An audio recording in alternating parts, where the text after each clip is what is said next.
By day they were farmers and weavers, and by night they were whisky distillers, smugglers and outlaws. Deep in the Lancashire Pennines, a secret moonshine industry thrived, hidden in cellars and disguised in carts, and whispered about in courtrooms. This is the true story of the Grane Valley Moonshiners and the forgotten whisky rebellion of the north. Imagine Grane Valley in the 1800s, a rough, windswept terrain where farmers battled against the elements. In the mid-1800s, the hills above Haslingden in Lancashire were a harsh and weather-beaten landscape. The Grane Valley, with its thin soil and its scatter of stonewalled farmsteads, clung to the edge of the moorlands like something half forgotten. Life here was tough, and families scratched a living growing oats for porridge and barley for the pot, tending a few hardy sheep and cows. Peat was dug by hand for fuel, and rushes gathered to light the dim cottages. But the world was changing.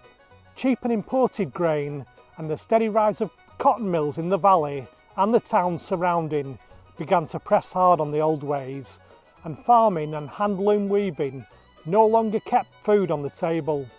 So many turned to something both more pragmatic and profitable: whisky. That barley in the field became mash, and the mash was turned into whisky, and not just in discrete batches.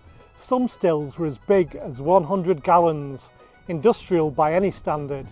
And here's how it worked.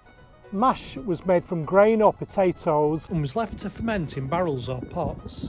with yeast and sugar, and it was then heated in a copper or an iron pot, and the vapour travelled through a coil submerged in cold water, which condensed and ended up as moonshine whisky, smooth, strong and entirely illicit. The craftsmanship went beyond brewing. In April 1857, excisemen descended on Bentley House, a modest-looking weaver's cottage. Tapping the walls, they found loose mortar, and beneath the floor they discovered a 100-gallon copper still, brick-lined vats and hidden chimneys. Owner Jonathan Howarth tried to plead ignorance, but was fined £50 plus another £30 and a possible 3 months hard labour.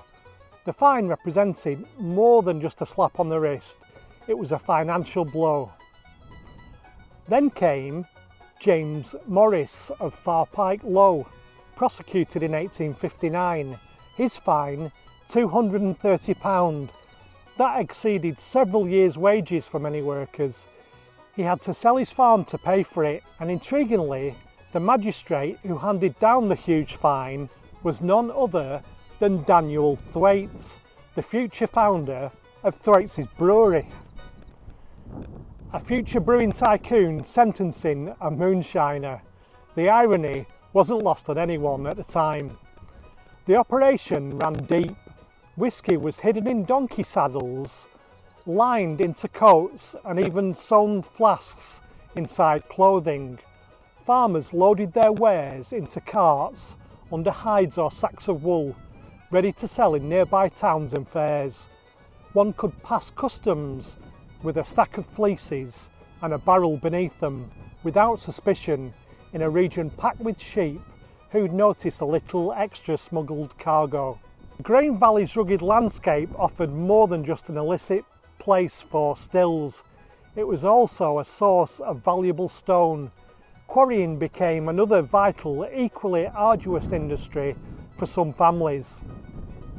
The local gritstone was renowned for its durability and was extensively used for building, paving and flagging.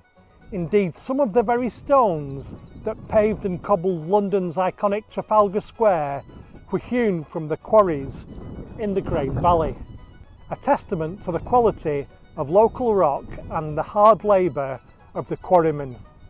This dual economy of farming and moonshining, sometimes supplemented by quarrying, allowed families to survive in a challenging environment. Life in the Grane wasn't luxurious. Winters were long and bleak, and summers were busy with spinning and farming from dawn till dusk. And the locals built their own Anglican church in 1867, when most surrounding areas were Methodist, demonstrating how tightly the community held on to its identity. They weren't wealthy, but they weren't destitute.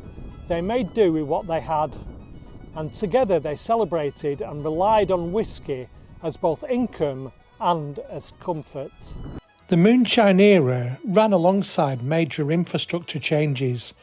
Between 1842 and 1912, 3 reservoirs, Holden Wood, Carthay and Ogden, were built to supply the nearby industrial towns, and the water companies bought fields, farms and cottages. The Anglican church was then dismantled and relocated brick by brick to Haslingden in 1926, and by the 1920s, Grane Valley was nearly deserted. Today, walkers in the area come across old foundations, rusted pipes and interpretive signs that point out places like Bentley House, Hartley House and Farpike Low, sites that were once central to the whisky trade. These moonshiners were engineers and entrepreneurs, mixing resourcefulness, risk and routine. They brewed grain into potions that carried them through cold nights and financial hardship. They hid their stills under soil, sheep fleece and fireplace smoke.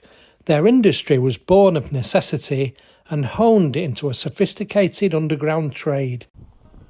And their legacy isn't just nostalgia on whisky, it's one of hard graft, survival, ingenuity, all carried out in this beautiful valley of water and stone.